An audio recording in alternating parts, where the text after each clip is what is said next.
conference begins with a sweet story of a young 8-year-old girl named Gwendolyn.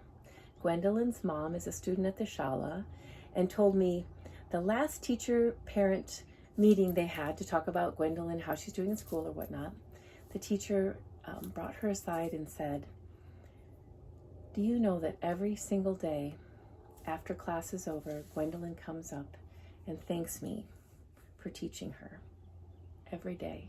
She is the only student who's ever thanked me for teaching them, and she does it every day." Of course, I was so happy and proud of Gwendolyn as well as her mom, and it reminded me of this story.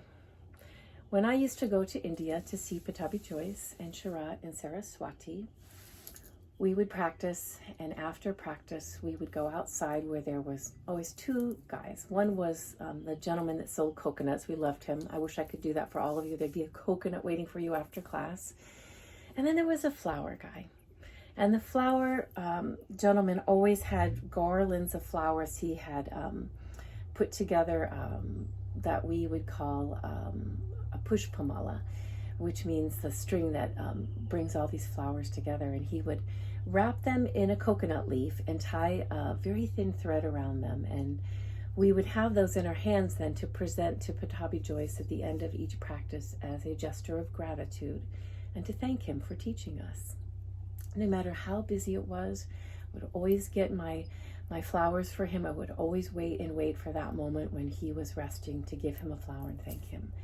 And what I remember so vividly is his joy and his happiness in teaching me, and his happiness. And I'll never forget, every time it would be the time to say, "Oh, Pattabhi Jois, I have to go. Tomorrow I'm leaving. This is my last practice," or whatever. He'd say, "Oh, you're leaving? When are you coming back?" And he just was so grateful that we came to India and studied with him. He loved teaching. And so I wanted to take this beautiful example of Gwendolyn and this beautiful love I had with my teacher in India and that I have with all of you. And, you know, we do have this beautiful tradition. At the end, we always say namaste, and there's this moment of gratitude. And I just wanted to extend that as if I could hold a coconut leaf with flowers to each of you and give this to you today and say thank you. Thank you for studying at the Shala. Thank you for studying with me. Thank you for the amazing community that came together to get us through an incredible year, an incredible stormy year, but a hopeful and a year that had so much possibility for all of us to change and to become our better self. But it was a storm. It was challenging, and I could not. I just wanted to take one video. Of course, I've tried not to cry, and every one of it was just going to happen. But this one Moon Day opportunity video to say, I am putting in my backpack for the year 2021 gratitude and big love to each one of you for being part of this amazing community that, rather than us closing the Shala doors or being sad or angry at times, that we were hope-filled, we were inspired, we danced in a storm, and I believe we all have gifts from it.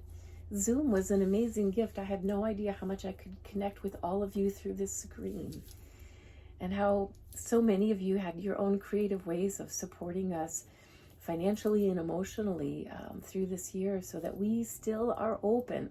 Pacific Ashtanga Yoga Shala is still a tree of lightning bugs, and we are still going to move into this year and continue to be hopeful and shine that light together. Last week I shared the quote by Mary Oliver, instructions for living a life. Pay attention, be astonished, and tell someone. I want all of you to know that as I sit with my life, this amazing past year of living, I have paid attention to all of you and how you have come together to make this Shala sacred and to keep it sacred, to keep it together. And I just want all of you to know I have been astonished with your generosity.